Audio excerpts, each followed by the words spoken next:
우리 성도님들을 주님의 이름으로 환영하고 축복합니다. 우리 옆에 계신 분하고도 인사하겠습니다. 환영합니다. 축복합니다. 아무 관계 없는 사람들처럼 앉아 계셨지만 사실은 깊은 관계가 있어요. 예수님의 피로 우리가 한 가족 된 사람들입니다. 여러분들은 자녀들이 적당히 복받고 적당히 잘 살길 바라세요? 아니면 아주 잘 살길 바라십니까? 적당히요? 네. 예배 자리에 나오신 우리 성도님들을 하나님 아버지께서 바라보실 때 복 주시고 또 더 풍성하게 되기를 바라시는 줄로 믿습니다. 비록 우리는 적당히 신앙생활 할까라는 마음이 들지라도 우리 하늘 아버지께서는 오늘도 우리에게 풍성한 은혜를 부어 주실 줄 믿습니다. 우리가 읽은 빌립보서 말씀에도 보면 그렇게 점점 더 풍성하게 하시기를 기도하는 장면이 나와요. 바울이 빌립보 교회를 볼 때 그런 마음이었던 것 같아요. 부모가 자녀를 바라보면서 하나님께서 복의 복을 더하여 주시기를 위해서 기도하는 것 같은 기도의 내용이 오늘 본문의 내용입니다. 빌립보 교회는 바울이 2차 전도 여행 때 개척한 교회입니다. 원래는 이 빌립보가 있는 마게도니아 지역 유럽으로 갈 생각이 없었어요. 바울과 일행들은 이 소아시아 지역, 지금의 터키 지역을 선교하기를 바랬어요. 근데 이리 가도 성령께서 막으시고 저쪽으로 가도 성령께서 막으시고 그러던 가운데 하루는 환상 중에 마게도니아 사람이 나타나서 건너와서 우리를 도우라라는 장면을 보게 되죠. 바울과 일행들은 기도하면서 하나님께서 우리에게 길을 정해 주신 줄로 인정하고 확신하고 이제 유럽으로 넘어가게 됩니다. 그 첫 도시가 어디예요? 빌립보였던 것이죠. 그렇게 우여곡절 끝에 하나님의 뜻인 줄 알고 갔더니 빌립보에는 막상 안식일이 됐는데 기도할 수 있는 유대인 회당 하나도 없었던 거예요. 그래서 바벨론 포로 시절 그들이 기도하고 예배를 어디서 했는가? 강가에 나가서 했는데 강가에 기도하러 갔다가 자주 옥감 장수 루디아를 만나게 되고 전도하게 되죠. 빌립보의 첫 교회가 아마도 루디아의 집에서 생겼을 것이고 유럽의 첫 교회가 어디에 생긴 거예요? 그 집에 생긴 것이죠. 그리고 시장에서 전도하다가 귀신 들린 여종을 고쳐주는 바람에 억울하게 매맞고 옥에 갇혔습니다. 하나님의 기적을 경험하고 간수와 그의 가정을 전도하고 세례를 주게 되는데 그 다음 날 이제 이유 없이 로마 시민권자인 바울과 그 일행들을 때리고 옥에 가뒀던 것이 너무 두려워서 관리들이 제발 떠나 주십시오. 그래서 어쩔 수 없이 떠났던 곳이 어딘가? 빌립보였던 거예요. 그러니까 빌립보에서 오랫동안 사역을 하지는 못했습니다. 그런데 바울이 세웠던 교회들 중에 빌립보는 참으로 사랑받고 또 바울을 잘 섬겼던 교회였던 것으로 보입니다. 물론 다 좋아했겠지만 오늘 본문에 보면 빌립보 이 서는 옥중서신이라고 불려요. 바울이 개척한 지 한 10년에서 12년 지나고 로마 감옥에 갇혀서 편지를 보내는데 내가 기뻐한다. 너희도 기뻐하라 라는 이야기가 나오고 빌립보 성도들에 대해서 생각할 때마다 감사한다라는 이야기를 합니다. 그 이유는 첫날부터 지금까지 복음 전하는 일에 너희가 나와 함께했다라는 이야기를 하고 7절 말씀에 보면 바울의 매임과 복음을 변증하는 일에도 참여했다라고 말해요. 바울이 형편이 좋을 때이든 나쁠 때이든 감옥에 갇혔을 때이든 항상 연락하고 도우며 복음 전하는 일에 동참했다는 것이죠. 더군다나 나중에 4장에 가면 그들이 다른 교회들이 다 돕지 못할 때, 돕지 않을 때 바울과 그 전도팀에 헌금을 2번이나 함으로 그 필요를 채웠다라는 이야기를 해요. 어려운 중에도 다른 교회가 돕지 않을 때에도 그렇게 풍성한 연보를 해서 선교 사역을 도왔다라는 것이죠. 그래서 4장 1절에 보면 바울이 빌립보 교회를 어떻게 칭하는가? 나의 사랑하고 사모하는 형제들이요 나의 기쁨이며 면류관인 사랑하는 자들이라고 이야기합니다. 나의 기쁨이고 면류관 같은 자들이다라고 바울이 칭찬하게 되는 것이죠. 얼마나 감사합니까? 지도자와 이렇게 또는 리더와 이렇게 좋은 관계를 맺고 있다는 것이 참 기쁜 일이죠. 별로 기쁘지 않은 일인가요? 아마도 바울이 한 번 더 생각할 때마다 빌립보 교회를 위해서 기도하지 않았겠습니까? 이 관계라는 것은 중요해요. 공부를 잘하는 사람이 성공하는 것이 아니라 관계가 좋은 사람이 성공해요. 특별히 학교 선생님이나 교회 지도자와 좋은 관계를 맺고 있으면 아무래도 더 배우고 더 축복을 받을 가능성이 많지 않겠습니까? 바울은 그들을 위해서 오늘 본문에도 보면 간절히 기도한다라는 이야기를 해요. 그 기도의 내용이 무엇인가 하면 그들의 사랑이 더욱더 풍성해지고 그들이 의의 열매를 더욱더 풍성하게 맺어서 하나님께 영광과 찬송이 되기를 원한다라는 이야기를 하게 됩니다. 빌립보 교회는 다른 교회보다 분명히 사랑이 많은 교회였어요. 그런데 조금 갈등과 문제가 있었던 것으로 보입니다. 교회 일꾼들 사이에 좀 갈등이 있었고 그 중에 또 율법과 외적인 조건들을 자랑 삼는 이들이 있었어요. 그래서 열심히 있고 사랑이 있는데 생각만큼 결과가 잘 나오지 않았을 수도 있고 바울이 생각하기에는 조금 더 많은 열매가 있고 하나님께 영광 돌릴 수 있는데 좀 더 하나님께서 부어주셨으면 좋겠다라는 마음으로 기도했던 것 같습니다.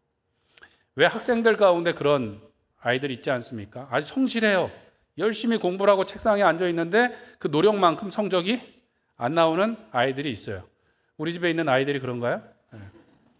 그리고 또 성도들 중에 보면 열심히 일하고 성실하고 진실한데 그렇게 노력하는 거에 비해서 수입이 잘 나타나지 않고 형편이 잘 나아지지 않는 경우가 있더라는 것이죠.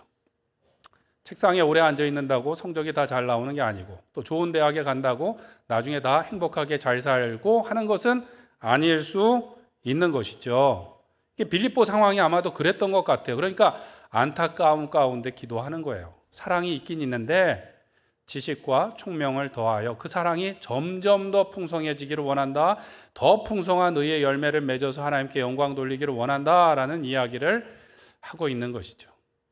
오늘날 한국교회 상황도 비슷할 수 있습니다. 한국교회는 세계 어느 나라의 교회들보다 복을 받았고 지금도 열심히 하고 있죠. 그런데 생각만큼 뭔가 열매가 드러나지 않고 또 세상 사람들 가운데 칭찬받기보다는 손가락질 당하는 경우가 좀 덜어 있는 것이죠.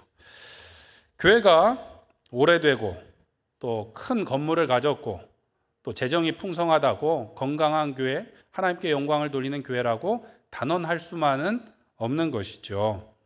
가끔 기독신문에 보면 국가적인 재난이나 외국의 어려움을 당했을 때 어떤 교회에서 이렇게 큰 구제헌금을 기부했다라는 기사가 나올 때가 있어요. 제가 아는 목사님의 교회이기도 하고 어쩌면 또 제가 아는 교회가 나올 때도 있어요. 그럼 인간적인 마음에 저는 우리 로뎀 교회도 이렇게 할 수 있는데 이런 마음이 들 때도 있어요. 그런데 꼭 많은 헌금을 해서 구제를 해야만 하나님께 영광 돌리는 게 아닐 수 있죠. 교회가 건물이 크고 여러 가지 프로그램을 가지고 있고 또 사람들 보기에 좋은 일들을 많이 해야만 꼭 하나님께 영광이 된다고 말할 수는 없을 것입니다. 요한복음 13장 34절 35절에 보면 이렇게 말합니다. 새 계명을 너희에게 주노니 서로 사랑하라. 내가 너희를 사랑한 것 같이 너희도 서로 사랑하라. 너희가 서로 사랑하면 이로써 모든 사람이 너희가 내 무엇인 줄 알리라? 제자인 줄 알리라. 사랑해야 되는 것이죠. 외적인 어떤 일들보다도 예수님의 사랑이 우리 가운데 있고 근데 사랑하는데 서로 사랑함으로 하나 되어질 때 세상 사람들이 우리가 예수님의 제자인 줄 알게 된다는 것이죠. 뭔가 일을 열심히 하는데 자꾸 다투고 시끄럽고 어지러우면 전도가 될까요? 안 될까요? 안 되죠. 그래서 예수님께서 산상수훈 가운데 화평케 하는 자는 복이 있나니 저희가 하나님의 무엇이라? 아들이라 칭함을 받으리라고 말씀하셨어요. 하나님의 아들, 하나님의 딸은 누구예요? 화평케 하는 사람, 사랑함으로. 예수님이 십자가를 지시고 하나님과 원수된 우리를 화평하게 하신 것처럼 이 땅 가운데, 교회 가운데 화평케 하고 서로 사랑하게 하고 하나 되게 하는 사람이 누구예요? 하나님의 아들과 딸일 수 있는 것이죠. 그런 사람이 열매를 많이 맺을 수 있는 거예요. 그런 교회가 열매를 많이 맺을 수 있는 거예요. 동네에서 소문이 안 좋은 교회, 저기는 맨날 치고받고 싸우기만 한다. 그러면 전도가 될까요? 안 될까요? 잘 모르시죠? 우리 교회는 소문이 잘 나 있으니까. 교회가 맨날 시끌시끌하고 무슨 일이 있대더라라는 얘기를 들으면 전도가 될래야 될 수가 없죠. 무디 목사님은 교회 나오는 사람이 100명이라고 하면 한 명은 성경을 보고 나오는데 나머지 99명은 뭘 보고 교회에 나올까요? 성도를 보고. 성경책을 보고 오는 것이 아니라 성도를 보고 교회에 나온다는 것이죠. 과연 교회에서 사랑을 말하는데 진짜 사랑이 있는지 성경책을 열어볼 여력은 없고 누구를 보니까 그 교회 성도들을 보니까 참 거기는 사랑이 있는 것 같더라. 뭔가 세상과 다른 것 같더라. 그래서 교회로 오게 되는 것이죠. 좋은 교회는 꼭 신문에 나거나 내가 자랑하지 않아도 사람들이 다 알게 됩니다. 옥토에는 씨앗을 뿌리기만 해도 열매가 많이 맺는 것처럼 우리가 예수님을 따라 살아갈 때 우리 안에서 하나님의 놀라운 은혜와 사랑과 역사가 드러나게 될 줄로 믿습니다. 바라기는 내 눈에 보기에 좋고 내가 편한 대로만 사랑하고 섬기는 것이 아니라 하나님 보시기에 좋게 우리가 사랑함으로 그 사랑이 풍성하고 많은 사람들을 주님께 인도함으로 의의 열매를 맺어갈 수 있는 우리 로뎀교회 성도님들 되시길 간절히 축원합니다. 그렇게 하기 위해서 오늘 바울이 기도하는데 첫 번째로 지식과 총명으로 사랑이 더 풍성하기를 위해서 기도하고 있어요. 우리도 그렇게 기도해야 되는 거예요.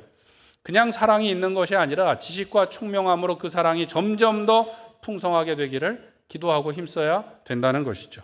9절 말씀 한번 같이 읽겠습니다. 시작. 내가 기도하노라 너희 사랑을 지식과 모든 총명으로 점점 더 풍성하게 하사. 아멘.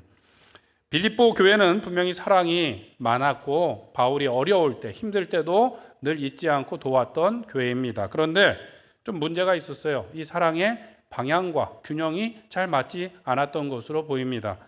4장 2절에 보면 이런 일에 대해서 이야기합니다. 4장 2절에 내가 유오디아를 권하고 순두개를 권하노니 주 안에서 같은 마음을 품으라고 말씀하고 있어요. 유오디아와 순두개는 여성의 이름입니다. 두 사람은 교회에서 열심히 일하는 여자 성도님이었고 아마 중직자였던 것으로 보입니다. 둘 다 헌신되게 열심히 교회를 섬겼는데 문제가 있었어요. 무엇입니까? 같은 마음이 아니라는 거예요. 다른 마음으로 섬겼대요. 큰 잘못을 한 건 아닌데 서로 마음이 갈렸다는 것이죠. 왜 그랬을까요? 둘 다 교회를 사랑하고 헌신하는 것은 맞았지만 내 방식대로 내 생각대로 하다 보니까 생각이 같지 않았고 같지 않다 보니까 갈등이 있었던 것 같아요. 그러니까 이 빌립보서는 빌립보에 있는 교회에만 사실 보내는 편지가 아니라 그 지역에 있는 교회들이 다 돌려보는 편지였어요. 근데 거기 누구 이름이 올라갔어요? 유오디아와 순두개의 이름이 올라갔는데 이거 좀 자랑스럽습니까? 조금 부끄럽습니까?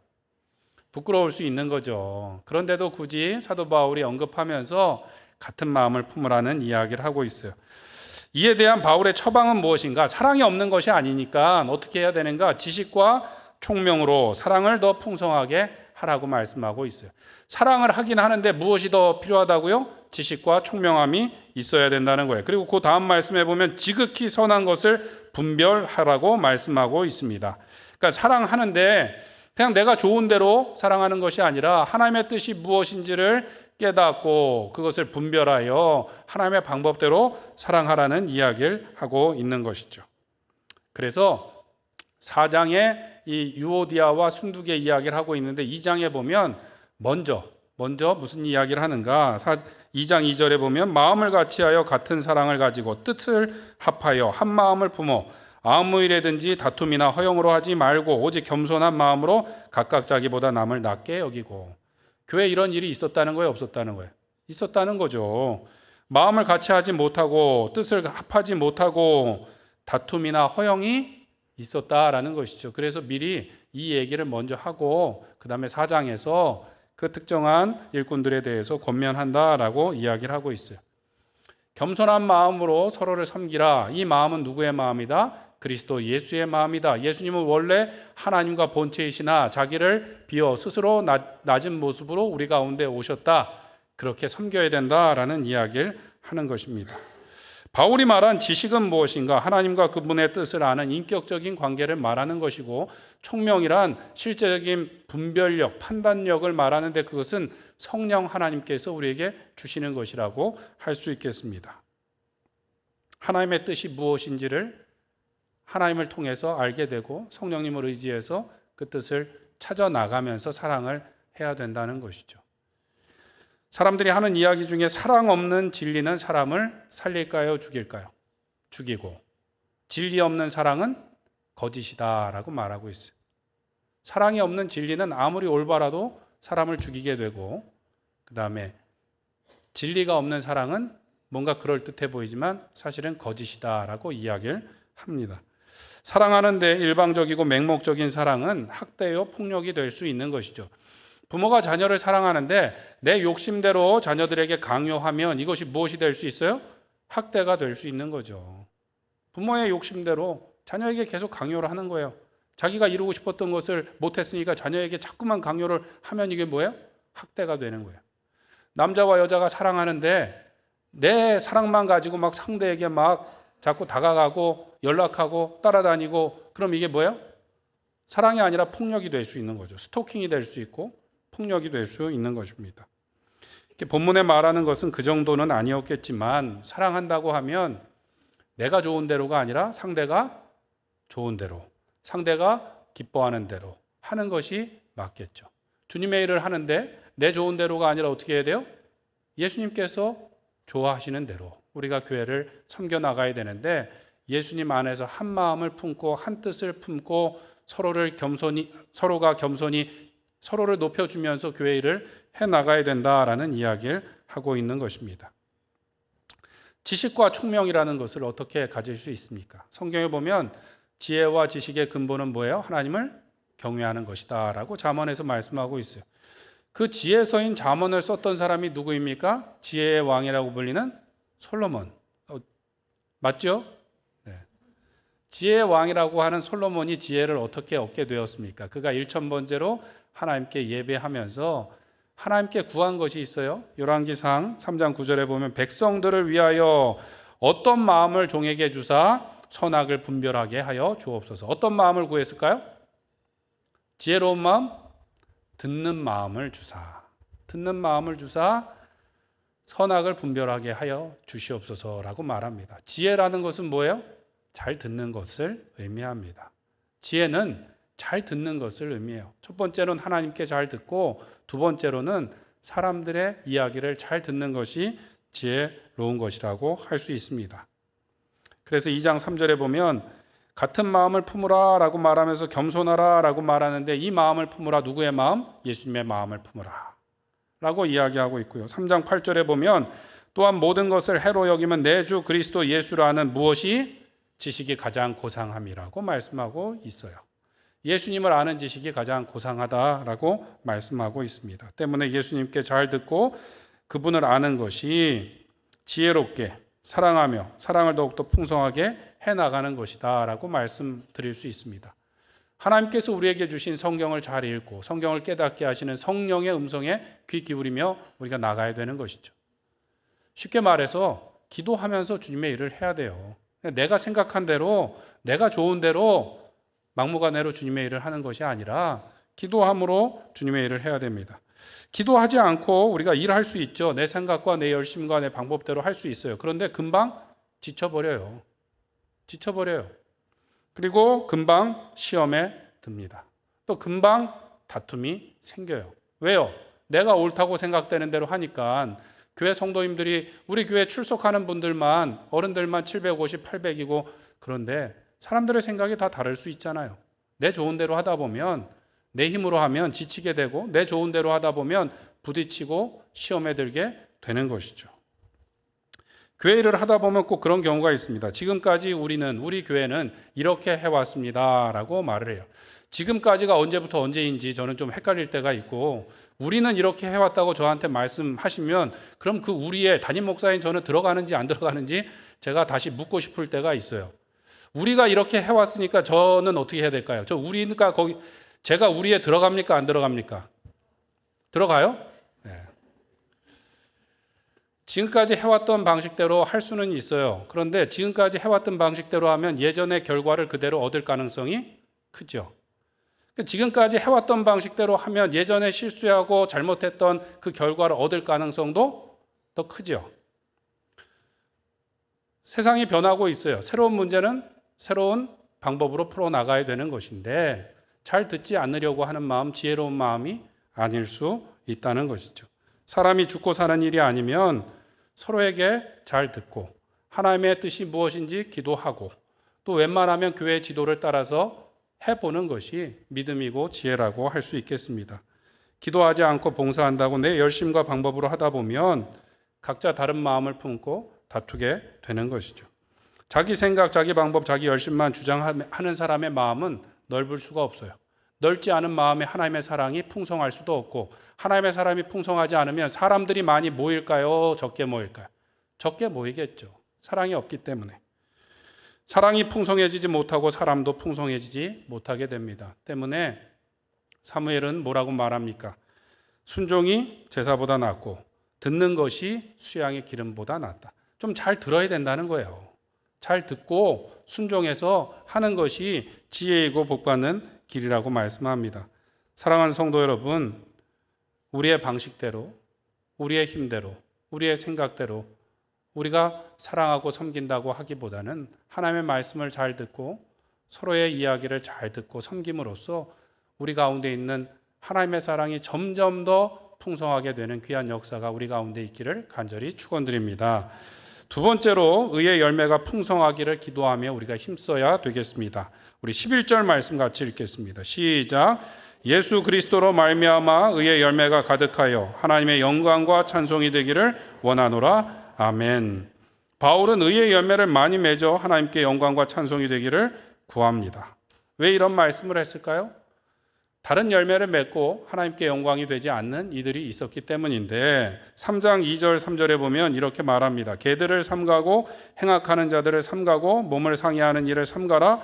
하나님의 성령으로 봉사하며 그리스도 예수로 자랑하고 육체를 신뢰하지 아니하는 우리가 곧 무엇이라? 할례파다. 할례파 이야기를 하는 이유는 무엇인가? 빌립보 교회 안에 유대인 출신 그리스도인들이 율법주의를 이야기하고 할례를 이야기하고 그것을 자랑하는 이들이 있었다라는 것이죠. 오죽했으면 개라는 표현을 왜 썼는가? 유대인들이 이방인들을 무시할 때 뭐라고 불렀어요? 개라고 불렀어요. 그러니까 바울은 오히려 반대로 불렀던 거예요.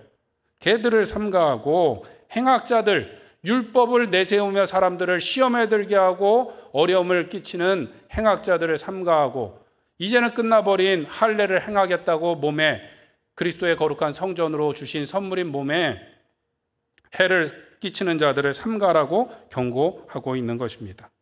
그들은 자신들의 출신들을 자랑했던 것 같아요. 이 빌립보는 로마의 특별 도시였어요. 아우구스투스가 결정적인 전투에서 승리하고 나서 여기는 황제가 다스리는 직할 도시처럼 만들었어요. 자부심이 굉장히 많았는데 그 가운데 누가 있었어요? 유대인 출신 그리스도인들이 우리는 뭐예요? 원래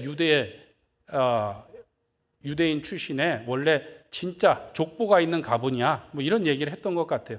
그리고 우리는 율법을 철저히 지키고 우리는 할례를 받았고 우리는 정통 그리스도인이야. 뭐 이렇게 자랑을 하면서 나갔던 것 같아요. 이렇게 자기의 출신과 뭐 자기 자랑을 많이 하는 사람 옆에 다른 사람들이 많이 모일까요? 안 모일까요? 안 모일 가능성이 많죠. 만나면 자기 자랑만 해요. 다시 만나고 싶지가 않게 되는 거예요. 이 빌립보에 있었던 유대주의자들, 율법주의자들이 아마도 자기들의 자랑을 하면서 자기들이 가지고 있는 것을 내세우면서 교회가 하나 되는 것을 방해했던 것으로 보입니다. 그러나 바울은 의의 열매는 율법적인 행위가 아니라 그리스도를 믿는 믿음으로 나오는 것이고 그것은 보여지는 것이 아니라 우리의 삶에서 인격으로 드러나는 것이다 라고 말씀하고 있습니다. 성령의 열매와 관계가 있는 것이죠. 삶의 거룩한 행동과 성품으로 그것이 드러나는 거예요. 드러나는 겁니다. 예수님을 믿는 사람이라고 내 신앙이 얼마나 됐다고 우리 집안이 몇 대째라고 굳이 이야기하지 않아도 성품으로, 인격으로, 말로 드러나야 된다는 것이죠. 여기서 가득하여라는 말은 채우다, 충만하게 하다라는 동사의 수동태 분사형이에요. 수동태라는 건 뭐예요? 우리가 채운다는 게 아니라 채워주신다는 것을 의미합니다. 왜 그런가? 우리가 어떻게 열매를 맺을 수 있는가? 요한복음 15장 5절에 보면 이렇게 말씀합니다. 나는 포도나무여 너희는 가지라. 그가 내 안에 내가 그 안에 거하면 사람이 열매를 많이 맺나니 나를 떠나서는 너희가 아무것도 할 수 없음이라. 우리가 열매를 많이 맺을 수 있는 것은 예수님께 딱 붙어 있으면 된다는 거예요. 그럼 주님께서 우리를 변화시키시고 우리를 통하여 예수님의 향기를 풍기게 하시고 아름다운 열매를 맺게 해주신다고 말씀하고 있습니다. 어쨌든 예수님이 우리 안에 계시고 우리가 예수님 안에 있다는 것은 좀 알쏭달쏭한 말이죠. 시편 1편 2절에 보면 이렇게 말합니다. 복 있는 사람은 그 다음에 여호와의 율법을 즐거워하며 그의 율법을 주야로 묵상하는도다. 그는 시냇가에 심은 나무가 철을 따라 열매를 맺으며 그 잎사귀가 마르지 아니함 같으니 라고 말씀하고 있어요. 누가 열매를 많이 맺는다고요? 시냇가에 심은 나무와 같이 누가 열매를 많이 맺습니까? 여호와의 율법을 주야로 묵상하는 사람. 얼마나 좋습니까? 성경을 그냥 매일 읽기만 하면 열매가 맺히면 얼마나 좋겠어요. 그런데 묵상한다라는 것은 그냥 우리가 머리로만 알고 그렇지 이것이 은혜가 되지 감탄하고 끝나는 것이 아니라 그곳에 기록된 대로 다 지켜 행할 때 생명이 드러나고 능력이 드러나고 열매가 우리의 삶에 맺혀질 줄로 믿습니다.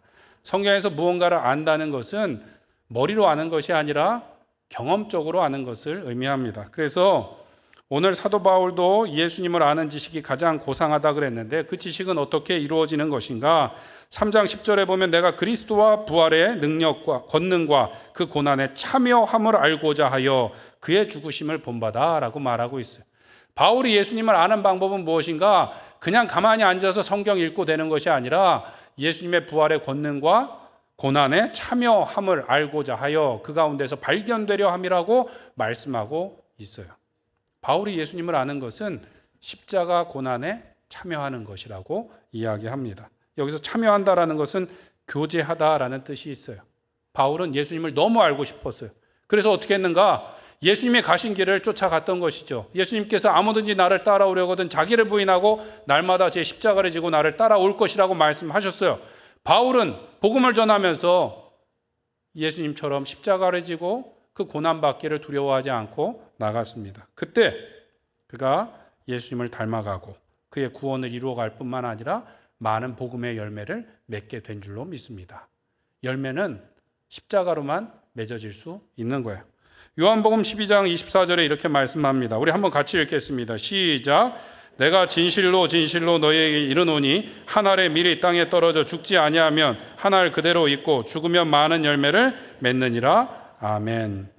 죽으면 많은 열매를 맺느니라고 말씀하고 있어요. 죽지 않고 열매를 맺고 싶은데 그럴 수 없다는 것이죠. 십자가는 없고 영광만 있으면 좋겠는데 그럴 수 없다는 것이죠. 우리는 높아지기만을 바라고 헌신하거나 수고하려고는 하지 않는데 그럴 수는 없다는 것입니다.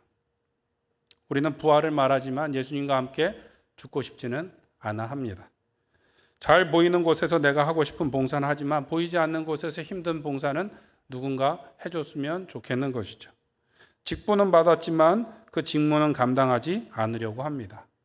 사실은 거룩한 교회를 섬기는 직무를 위해서, 특별한 일을 위해서 하나님께서 직분을 주신 것이지 성도의 계급을 위해서, 높고 낮음을 위해서 직분을 주신 것이 아닌데 우리는 직분은 받아서 내가 이런 직분이 갖고 있다고 자랑은 하지만 하나님께서 맡겨주신 예배를 섬기고 성도를 섬기고 기도하고 예배를 돕는 그 직무에 대해서는 무관심할 때가 있다는 것입니다.